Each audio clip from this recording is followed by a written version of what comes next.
الاستحواذ في هذه المباراة 61% لمنتخب نيجيريا. لا نظن يعني المنتخب النيجيري في كل حتى المباراة يعني الأخيرة سيطر على المباراة باستحواذ 53%. اليوم راه في 61%، 13 تسديدة. المباراة الأخيرة يعني كانت 16 تسديدة في كل المباراة، لكن اليوم في الشوط الأول يعني الشوط الأول 13 تسديدة، لكن تبقى انه الا تسديده اللي كانت في الاطار. اما كل التسديدات يعني كانت فيها تصديات، تلقى هدف يعني بالعكس، يعني نقدروا نقولوا في وقت مبكر جدا، في وقت مبكر. يعني المدافع بالخطا قدر انه يسجل ضد مرمى، لكن لو ناخذ يعني الحوصله في الشوط الاول نقدر نقول انه المنتخب النيجيري سيطر يعني طول وعرض في الشوط الاول. نسبة الاستحواذ كيف نفسرها سيد مزيان يغيل؟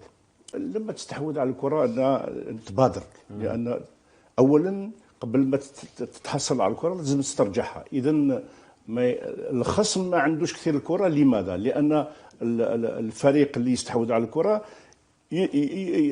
يأخذ الكرة من الخصم وتبقى دائما عنده. يعني الفريق الخصم كما شفنا في الشوط الأول، عندنا فريق نيجيري دائما لما تكون الكرة عند الفريق الخصم يسترجع الكرة بسرعة بالفعل، ويبادر ويحاول، حتى ولو أن التقى هدف مبكر، وهذا جاء على يعني غلط دفاعي، لأن التغطية كانت بعيدة كثير يعني على المدافع الأيسر. لما كان 1 ضد 1 أوكبوجي اللي تسبب في الهدف ما انتقلش وراح قدام المدافع الايسر. لازم يغطي المساحه، لازم المساحه بينه وبين المدافع الايسر تكون قصيره جدا، فهو خلى مساحه طويله، والفارق اللاعب الخصم يعني دار توزيعه وقبوجي براسه يعني لا ديفي الكره وسجل الهدف. هذا لان من ناحيه الدفاع، من الوقفه الدفاعيه لاوغبوجي كانت غلط، كانت في خلل.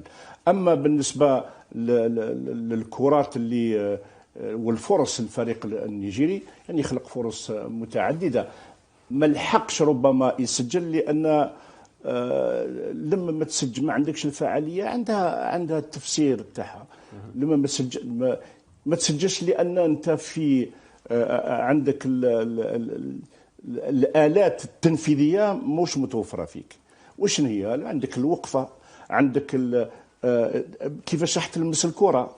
من بعض الاحيان مع تجيب سرعه تلمس الكره بالرجل، ولكن في منطقة غير مناسبة اللي تسمح لك باش تضرب الكرة في المرمى. يعني لما تتوفر كل هذه الآلات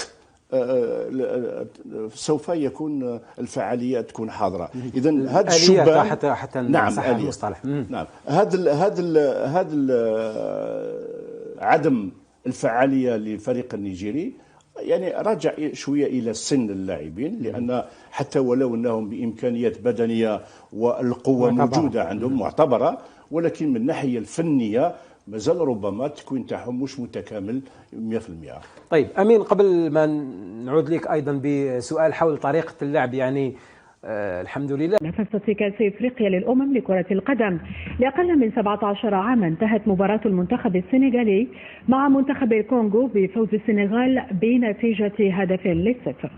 أما في المجموعة الثانية وبملعب الشهيد حملاوي بقسنطينة فاز منتخب نيجيريا على نظيره زامبي بهدف دون رد. هل يمكن في حالة ما إذا انتهت المباراة بهذه النتيجة نقول هذا دون احتساب الوقت البدل الضائع وكل شيء ممكن، هل يمكن احتساب هذه النتيجة ضمن المفاجآت